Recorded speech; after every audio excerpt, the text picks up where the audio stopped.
Good day, YouTube, and welcome to another episode of the Albino Rhino Beer Review. Today you have the Rhino, and we're going to drink a beer that was picked up for me by the one, the only Bylog, or as the Douchette has called him recently, 10 Bitter Gregs.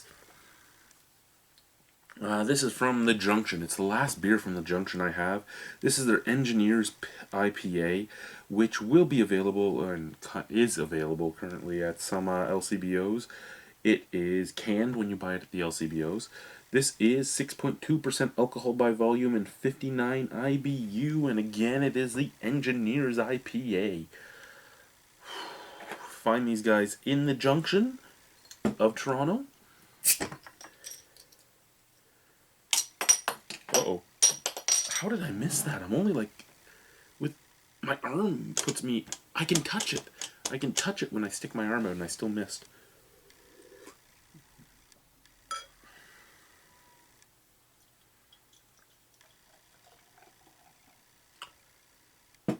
Okay.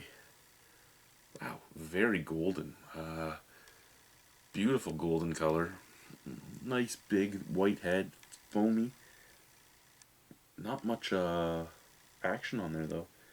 Very, very light snap, crackle, pop. That's about it. The carbonation fairly low. Crystal clear.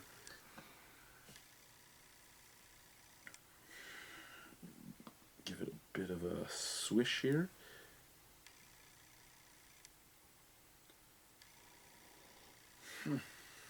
Well, swishing it does make a little bit more head.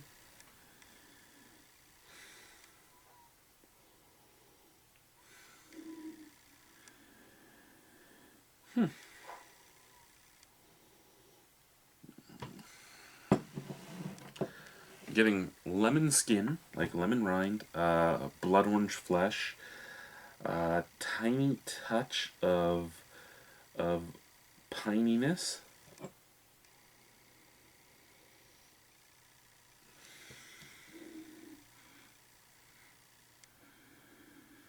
Yeah, so pine, blood orange, lemon pith, and a little bit of grapefruit pith, as well as a touch of just graininess, neutral graininess. So almost like a wheat malt, even though I'm pretty damn sure they don't use that.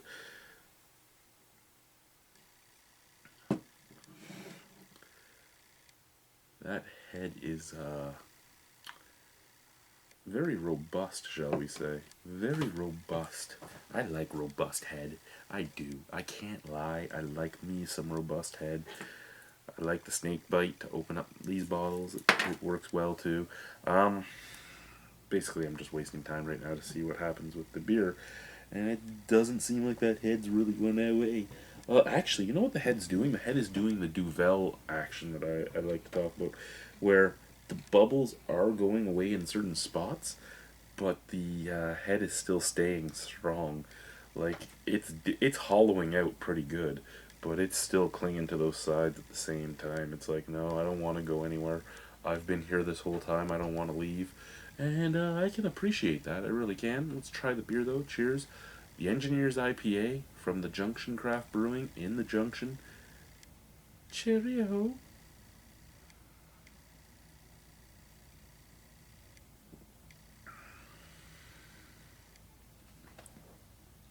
Okay.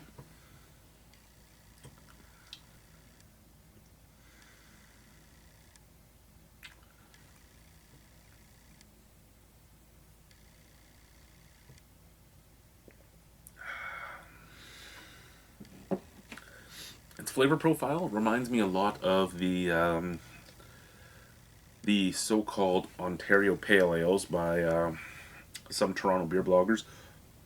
They are calling the Ontario Pale Ales like the Old Tomorrow and Tank House and Double Trouble, all that sort of stuff. It kind of reminds me of that, but like on steroids. There is a hop bitterness that takes over the back of your palate. It's very piney. It's very pithy. You're getting like lemon and grapefruit skins as if you bit right into them without peeling them. Oily. It's resiny. It's taking over the back of your palate, but at the same time, it has that gentle malt forefront. It has that gentle, almost bready yeastiness, and it has a gentle fruit bouquet that hits you first before the bitterness hits. Excuse me. So really, I find this to be an Ontario Pale Ale on steroids. I could get behind this. I could see people loving this stuff though. I mean, I don't think it's as strong as say a I don't think it's as strong as a lot of the more hyped IPAs. Uh, but other than that, I think this stands up in the province as a good solid IPA that you could drink. I do not think I could say anyone can drink this. I'm sure my wife would hate this. I know the Booberry would hate it. I know a lot of people that would, but it's not a bad beer. The hop profile is nice. The hops do not stay all that long. I mean, they're gone now. There's absolutely no taste left on my palate. I'm waiting to drink again. It doesn't seem to be a builder, but I haven't drank enough to know for sure if it is a builder or not. We'll go right from the bottle.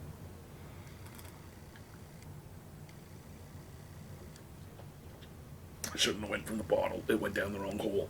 Oh. Oh.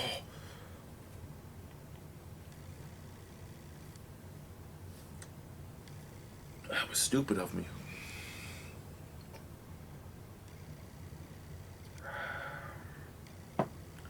Yeah, it's I could get behind this. I could recommend it to people that are big hopheads, especially if they like the resiny, oily skin, or like fruit pith flavoring. If they like that, they'd probably like this. If they're American IPA type of guys, they would probably like this. For me, not really there. It is a well-made beer. For that reason, I can't really give it under a 5 unless I hate it. I don't hate it. Probably give it a 5.75 out of 10. There's nothing to it that really screams to me, but there's nothing to it that screams against me either. Yeah, it is an Ontario Pale Ale on steroids. It's an Ontario Pale Ale with the friggin' traps and delts and stuff coming right out here. Just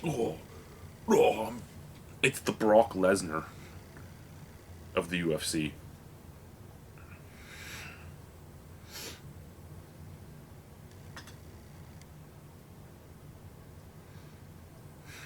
There's not much else to say. I mean, it is what it is. It's a good beer. It's just not for me. Thank you guys. Bye.